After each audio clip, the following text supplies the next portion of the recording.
이어서 텔레비전 시리즈 또 이야기 조금 더 하겠습니다. 여러분, 그 유재석 1이라는 예능방송 공식이 무너졌다고 합니다. 신동엽이 그 아주 인기도의 1위로 심지어는 서장훈이 유재석을 앞섰다고 그런 기사를 보았습니다. 그 사이에 또 무슨 변화가 있는지 모르겠는데, 그런 변화를 몰고 온 핵심은 미운 우리 새끼라는 방송이라고 합니다. 40대 미혼 남성 가운데 특별히 철부지들을 모아서 그들이 뭘 하는지를 보여줍니다. 그리고 그 음마대에 앉아서 그 해석까지 합니다. 저는 그런데 여러 가지 이유로 이 방송이 별로 마땅치가 않습니다. 여러분, 트루먼 쇼라는 영화가 있지 않았습니까? 출생부터 한 사람의 생활이 방송으로 전부 노출되고 공개되는 그런 프로그램 이야기였습니다. 우리는 주인공이 이 사실을 알고 분노하는 것에 동의하였습니다. 그런데 그런 쇼의 한 짜투리 같은 방송에 우리 시대가 환호한다는 것이 뭔가 좀 이상하다, 그리고 좋지 않다는 느낌을 저는 늘 많이 받습니다. 저도 처음에 그 뭔지를 모르고 재미있게 좀 여러 번 보았습니다. 그러나 방송이라는 것이 사람을 그 정도까지 깊이 들여다볼 필요도 없고 그럴 자격도 없다고 저는 생각합니다. 그런 것에 대해서, 그런 방송에 대해서 우리가 찬양할 필요도 없고, 또 그런 사람들의 삶에 대해서 막 부러워할 필요도 없고, 찬양할 필요도 없고, 싫어할 필요도 없는데, 그런 것이 막 나오니까 그냥 그런 거 없었으면 좋겠다는 생각이 저는 많이 들었습니다. 정말 심심하면, 볼 것이 없어서 정말 심심하면 드라마 보고 영화 보고 그러면 되죠. 그런 생각. 다른 사람들의 동의를 하나도 받은 적이 없기 때문에 저 혼자 생각했는데 저는 그런 생각이 들었습니다. 여러분 아십니까? 하나님도 사람들의 일상을 그렇게 깊이 들여다보고 폭로하고 그러시지 않습니다. 하나님 그러시지 않습니다. 또 하나님조차 우리 삶을 애써 전부 알지 않으시는 부분이 저는 있다고 생각합니다. 하나님이 알려고 마음먹으면 아시겠지만 아니야, 나 그거 알 필요 없어. 하나님께서 알지 않으시는 부분이 저는 있다고 생각합니다. 그것이 하나님께서 우리를 더 잘 아시는 방법이다. 우리 나름대로 살도록 하나님께서 두시는 부분이 있습니다. 우리 나름대로 살아가는 우리의 일상, 저는 그것이 하나님께서 우리에게 주신 자유의 기본이라고 생각합니다. 편안한 자유. 여러분, 그런데 저는 오늘 그런 이야기를 먼저 드리고, 오늘 그런 자유와는 좀 다른 하나님과 우리의 관계를 말씀하려고 합니다. 성경을 좀 아는 사람이면, 설교 좀 들어본 사람이면, 오늘 설교 제목이 뭡니까? 네가 어디 있느냐? 이 설교 제목을 딱 보고, 창세기 첫 부분에 나오는 하나님의 질문이라는 것을 알 것입니다. 왜 에베소서 설교하는데 웬 창세기 이야기야? 그렇게 생각하는 분도 있었을 것입니다. 그렇습니다. 아담과 하와가 선악과를 따먹은 뒤에 두려워서 숨었습니다. 그때 하나님께서 아담에게 이 질문을 하신 것이죠. 네가 어디 있느냐? 하나님의 내비게이션이 못 찾아낼 리도 없는 것을 굳이 그렇게 하나님께서 아담에게 물으셨습니다. 저는 이 질문에서 하나님이 모두 다 아신다, 하나님의 그 전지성이 얼마나 신사적인 것인지를 저는 느낍니다. 하나님 결코 우리의 삶을 마구마구 파고 들어오지 않습니다. 하나님 그러시지 않습니다. 우리는 굉장히 신사적입니다. 마구 파고들지 않습니다. 근데 약간 그래도 그 아담이 범죄한 이때만은 하나님께서 아담에게 위치 정보 공유를 요청하였습니다. 네가 어디 있느냐? 또 우리는 그때 아담의 답을 알고 있습니다. 제가 두려워하여 숨었나이다. 제가 두려워하여 숨었나이다. 그래서 아담은 현실적으로는 하나님 안 보이는 곳에 있으려고 하였고, 그 하나님 안 보이는 곳에 있으려고 하는 그 현실의 결부된 조건은 하나님에 대한 두려움이었습니다. 그래서 이 사건에 드러난 아담의 문제는 죄와 함께 하나님을 향해서 은폐하고 두려워하는 것이었습니다. 이것은 하나님과 맺은 관계에서 실패했다는 것이죠. 실패하였습니다. 그리고 하나님은 이때 아담의 비밀을 캔 것이 아니라 아담의 실패를 인식하도록 하신 것 같습니다. 여러분, 제가 이번 겨울 동안에 이상심리학, 정신병리학 책을 꼼꼼히 읽었는데 책에 그렇게 우리가 지금 제가 성경을 읽듯이 그렇게 말하고 나오지는 않지만 인간 이상심리의 출발점은 그 제가 책 읽은 것을 가만히 생각해 볼 때 인간 이상심리, 정신병리의 출발점은 바로 여기에 있는 것 같습니다.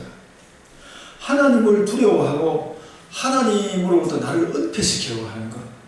이것은 완전히 뿌리 뽑힌 나무와 같은 것입니다. 뿌리 뽑힌 나무입니다. 하나님께 뿌리를 받고 있어야 하는데 완전히 하나님을 두려워하고 하나님으로부터 은폐되어 있는 것. 그렇게 되면 마음은 병들게 되어 있습니다. 하나님은 결코 우리의 비밀을 캐지 않습니다. 두려움과 은폐와 악으로 흘러버리는 것을 알게 하시고 만져주시는 분이 하나님입니다. 아담을 만나는 장면도 저는 그렇다고 생각합니다. 비록 나중에 또 징벌도 하시지만 그래서 우리는 그런 하나님과 동행하여야 합니다. 네, 여러분, 이렇게 우리의 비밀과 우리 삶과 관련된 우리의 비밀과 일상의 폭로도 아니지만, 그러니까 일상의 폭로도 아니지만 또 하나님으로부터 우리를 은폐시키고 두려워하는 것도 아닌, 그러니까 폭로도 아니지만 은폐도 아닌 그런 자리, 여기를 성경에서 뭐라고 부를까요? 이런 자리를, 우리 이런 자리를 성경에서 뭐라고 부를까요? 우리가 있어야 할 가장 적절한 자리, 그러니까 아담이 좀 잘못된 자리에 있었는데 우리가 있어야 할 적절한 자리는 어디입니까? 그리고 지금 우리는 어떤 곳에 있어야 합니까? 우리는 어디에 있어야 하는 것입니까? 이것이 창세기에서 이미 우리에게 주어진 질문입니다. 네가 어디 있느냐? 폭로도 아니고 은폐도 아닌 신자의 자리는 어디냐? 그 질문에 대하여서 오늘 본문이 우리에게 답을 줍니다. 그 답은 이런 것입니다. 우리는 그리스도 안에 있는 것입니다. 우리는 그리스도 안에 있습니다. 우리는 그리스도 안에 있어야 하는 것입니다. 그래서 오늘 본문을 보면요, 오늘 본문에는 그리스도 안에, 주 안에, 혹은 하나님 안에 그 비슷한 말, 그런 말로 가득합니다. 제가 오늘 이 본문을 읽으면서, 설교를 하면서 이 본문을 읽으면서 이제는 내가 왜 이것을 몰랐을까? 그 주 안이라는 말을 너무 많이 쓰다 보니까 그 말이 많이 나오는지도 몰랐는데 오늘 우리가 읽은 본문 안에는 그 그리스도 안이라는 말로 가득합니다. 그래서 오늘 본문 전체가 14절로 되어 있는데 그 중에 주 안이라는 말이나 주 안에라는 그 말과 근사한 말들이 13번 나옵니다. 거의 한 절에 한 번 정도는 주 안에서, 주 안에서, 주 안에 이렇게 말하면서 14절까지 이어집니다. 그래서 오늘 본문을 자세히 보면요, 오늘 본문은 창세 이래로 우리의 오늘날의 삶까지를 간추린 우리 존재의 역사가 된 것입니다. 창세로부터 오늘에까지 이어지는 우리 존재의 역사와 같았습니다. 그래서 선택하시고 예정하시고, 그래서 우리가 기독교인이 되고 오늘날 교회에 와서 우리가 찬송하리로다, 그 말 제가 지난주에 말씀드렸는데 우리가 오늘 신자가 되어서 찬송하기까지, 저 선택으로부터 오늘 우리가 신자가 되어서 찬송하기까지 우리의 삶의 역사, 기독교인 된 우리의 존재의 역사가 오늘 본문에 쭉 기록되어 있습니다. 이것은 천문학자들을 따르자면 137억 년이라는 시간의 역사라고 말할 수도 있습니다. 그런 역사인데, 근데 그 많은 역사, 그 많은 긴 여러 가지 역사, 많은 내용이 있는 그 역사는 내내 어디에서 일어났는가 하면 그리스도 안에서 일어났다는 것입니다. 이 모든 역사가 그리스도 안에서 일어났다. 그래서 오늘 이 본문에서는 그리스도 안에서라는 말이 가장 큰 말입니다. 전체를 나오는 가장 큰 말입니다. 오늘 본문은 아까 말씀대로 선택과 예정이라는 신학적인 내용을 가진 말씀으로 통합니다. 그런데 이 선택과 예정이라는 주제보다도 더 큰 말이 바로 주 안에서라는 우리의 위치를 표시하는 말입니다. 선택과 예정이라는 신학적 주제는 너무 중요합니다.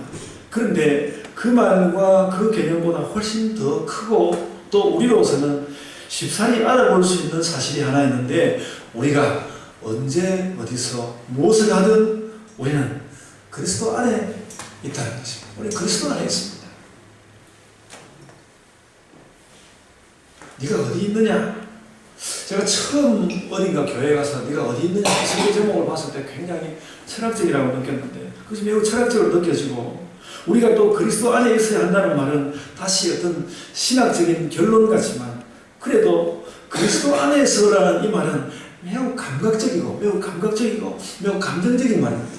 그리스도 안에서, 주 안에서 이 말을 들으면 우리가 굉장히 평화로워지고 주께서 오셔서 우리를 뭔가 만져주실 것 같습니다. 매우 감각적이고 감정적인 말입니다. 근데 우리가 살고 있는 이 땅이 별로 마음에 들지 않을 수도 있고, 또 사랑하는 사람과 살고 있는 우리 집이 매우 좋을 수도 있습니다. 저희 집은 굉장히 좋습니다. 겨울에도요, 낮에는 그 보일러를 전혀 떼지 않아도 그 27도까지 올라가요. 정확한 날인데 얼마나 따뜻한지. 여름에는 좀 시원합니다. 그렇습니다. 매우 좋습니다. 좋은 집입니다. 그런데 이 집이 좋든 싫든 여기에 우리가 마냥 머무는 것이 아니라, 언젠가는 우리가 이 땅을 떠나야 하고 집도 떠나야 하고, 그럼 우리는 천국으로 갈 것입니다.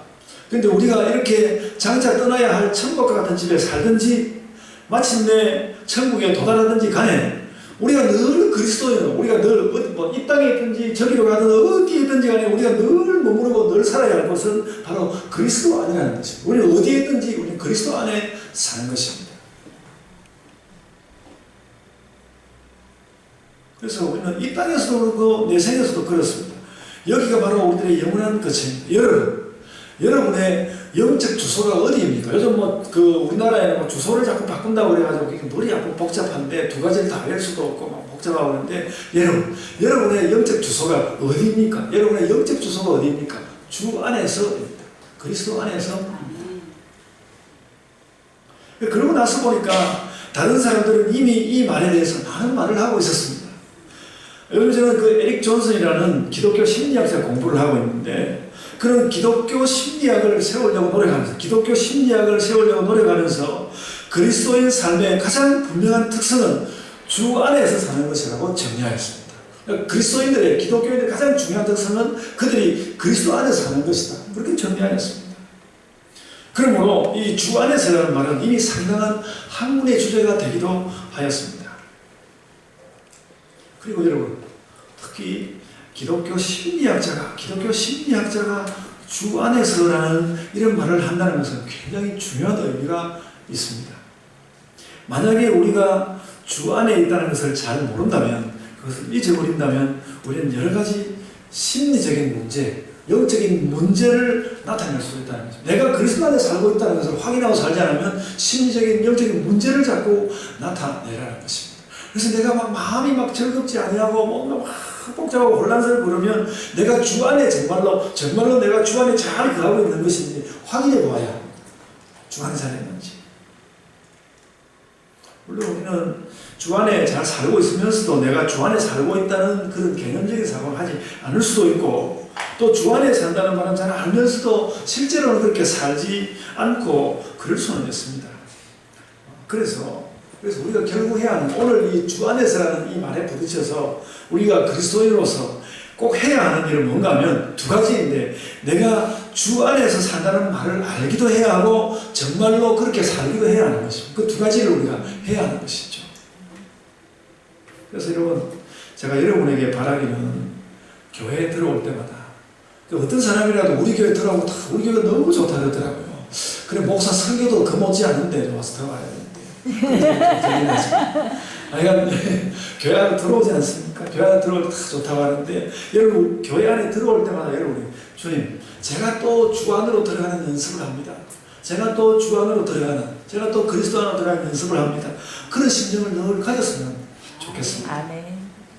그렇게 되는 것이, 여러분들이 그렇게 하면서 우리의 심령이 치유되고 우리의 그 피곤해진 우리의 심령이 치유되고 또 행복의 출발점을 얻을 수 있는 것입니다.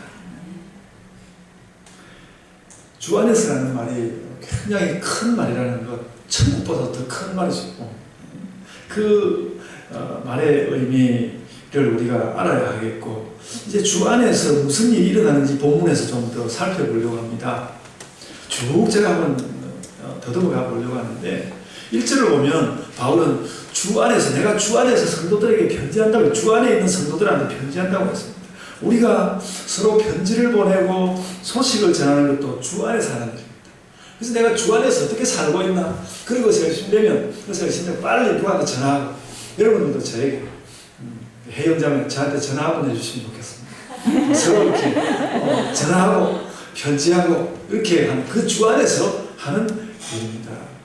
또 2절은 주 안에서라는 말 그대로는 아니지만 하나님과 그리스도로부터 은혜와 평강이 오기를 원해서, 이거 주 안에서 하는 말과 거의 비슷합니다. 주 안에서 우리에게 은혜와 평강이 오기를 원하였습니다. 3절에서는 하나님께서 우리에게 신령한 복을 주시는데 그거 다 주 안에 있는 것이라고 하였습니다. 4절에서는 하나님께서도 그리스도 안에서 우리를 택하시고 사랑하시고 거룩하게 하시고 흠없게 하셨다, 이렇게 말, 그리스도 안에서 한다. 그리고 5절에서는 그리스도로 말미암아라는 말을 사용했는데, 그래서 우리를 하나님 자녀가 된다고 했습니다. 그리스도 안에서 이루어지는 일이죠. 6절에서는 사랑하시는 자 안에서, 예수님을 향해 사랑하시는 자 안에서 은혜를 찬송하는 것이다, 그렇게 또 말씀하였습니다. 7절에서는 그리스도 안에서 우리가 속죄함을 받았다, 이것도 그리스도 안에서. 9절에서는 그리스도 안에서 예정하셨다, 이렇게 말씀했고요. 10절에서는 하늘과 땅의 모든 것이 그리스도 안에서 통일되었다, 다 그리스도 안에서. 또 12절에서는 그리스도 안에서 우리 존재가 통째로 찬송된다고 말씀하였습니다. 13절에서는 성령도 그리스도 안에서 받는 것이다, 성령도 그리스도 안에서, 다 그리스도 안에서, 예수 모두 다 그리스도 안에서 하는 것이다. 뭐든지 그리스도인이 살면서, 우리가 살면서 뭐든지 제대로 되려고 한다면 그리스도 안에서 해야 하는 것이다. 그럼 이거 늘 확인해야 돼. 내가 그리스도 안에서 하고 있는가?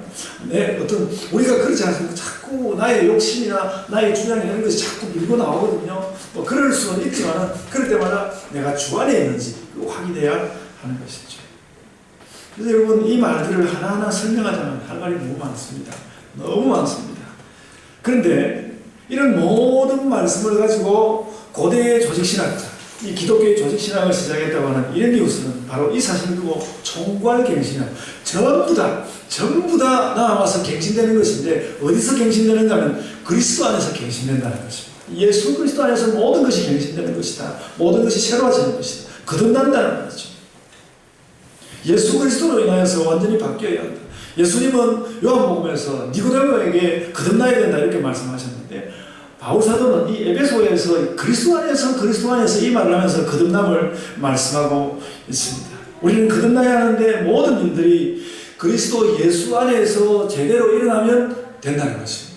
그리스도 예수 안에서 제대로 일어나면. 그래서 우리의 주소는 바로 그리스도 예수입니다.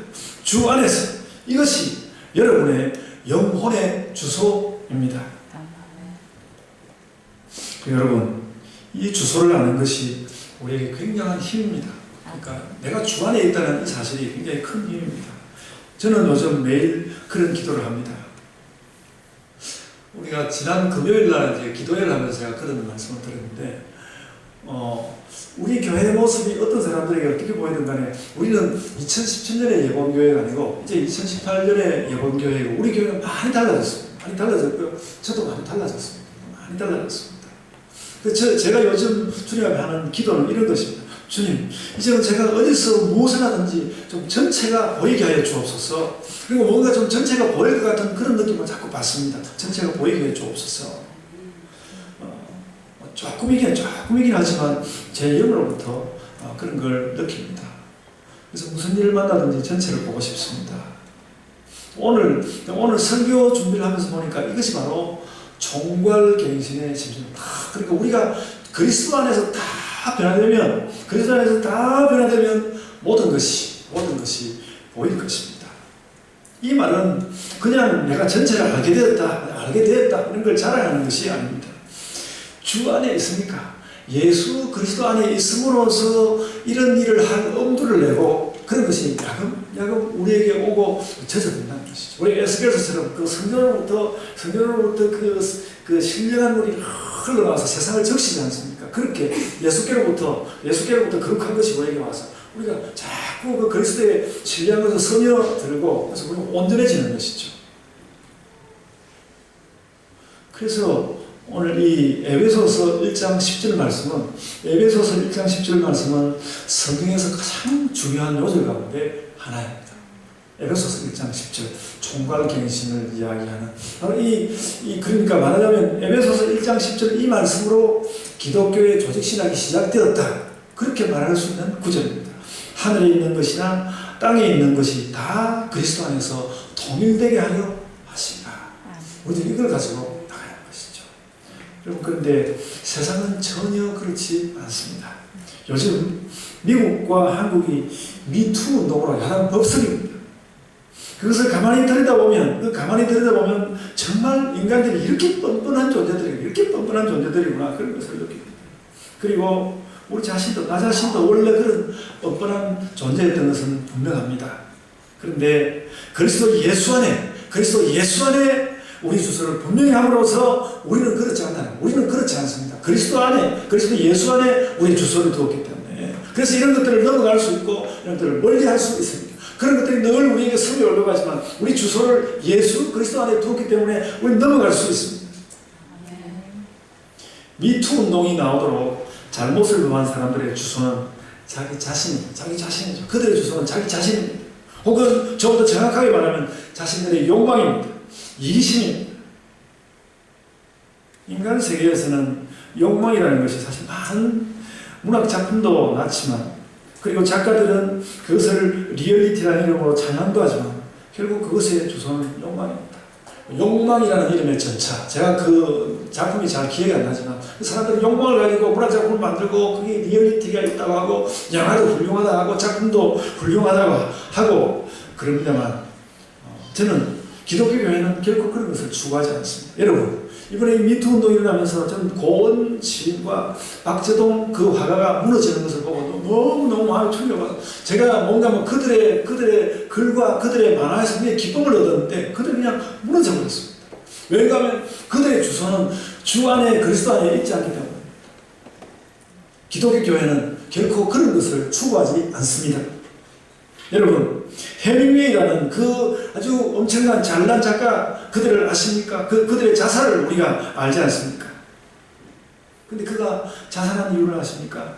내가 늙어갈 것이고 약해져 가리라는 것이 두려워했기 때문에 자살했다고 합니다. 그래서 이게 심리학계에도 유명한 이야기입니다. 그가 약해지는 것 싫어서 자살했다. 권총으로 권총 자살을 했죠.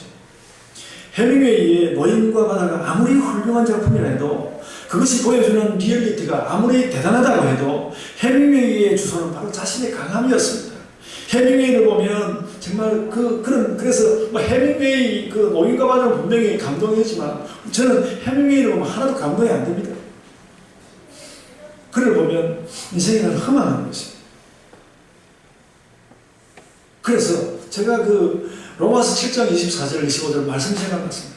오호라 나는 약해지는 존재라 누가 나를 이 약한 몸에서 건져내랴 왜 이렇게 물을 수 있지 않겠습니까? 그가 예수님만 마음 가운데 있다면 그의 주소가 예수 그리스도에게 있었다면 우리 주 예수 그리스도로 말미암아 하나님께 감사하리로다 그 약한 것을 강하게 하시는 예수 그리스도를 발견했다면 그 자살했겠습니까?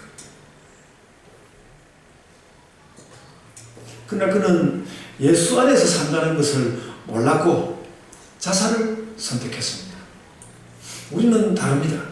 우리의 주소는 주 안에서, 그리스도 안에서입니다.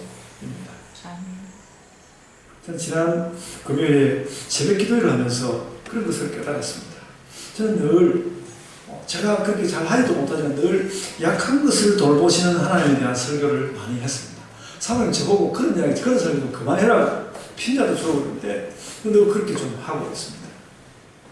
우리는 여전히 연약한 자들의 친구가 되어야 합니다. 그러나 여러분 중요한 제가 이번 금요일에 깨달은 게 뭔가 하면 그런 설교를 하면서 내 스스로가 연약한 자의 자리에 대충 주저앉아 있을 수 있다는 것을 느꼈습니다.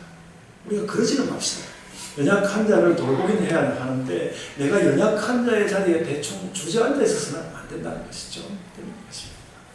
그 왜 어떻게 그런 걸 할 수 있는가? 예수 그리스도 안에 있으면 할 수 있다는 것이. 예수 그리스도 안에 있으면 악한 자들은 그들의 악과 그들의 그 악한 욕망으로 소리치고 악다구니를 합니다. 그래서 상대적으로 악한 자들이 강해 보이기 때문에 악한 자들이 강해 보이죠. 강해 보여. 그래서 차라리 약한 것이 바른 것처럼 보일 수가 있습니다. 그러나 그리스도께서는 아닙니다. 약한 자를 돌보되 너는 약해지지 말아라. 예수 그리스도께 주시는 그 특별한 권능, 다른 사람들이 갖지 못하였던 예수 그리스도의 그 다른 권능을 우리에게 주시고 그걸 가지고 우리를 채우시려고 하신단 말이죠. 바로 거기가 우리의 주소입니다.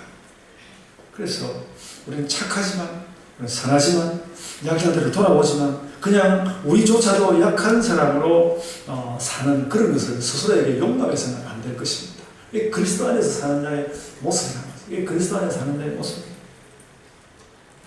그래서 우리는 그리스도 안에 권능을 가지고, 우리는 권능을 가지고 그리스도 안에 살아야 합니다.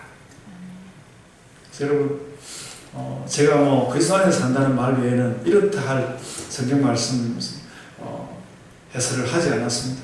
한 주간 여러분이 주 안에서 산다는 말을 많이 묵상하십시오. 많이 묵상하시고 그 주 안에서 산다는 그것을 가지고 여러분들에게 나와 있는 문제들 하나하나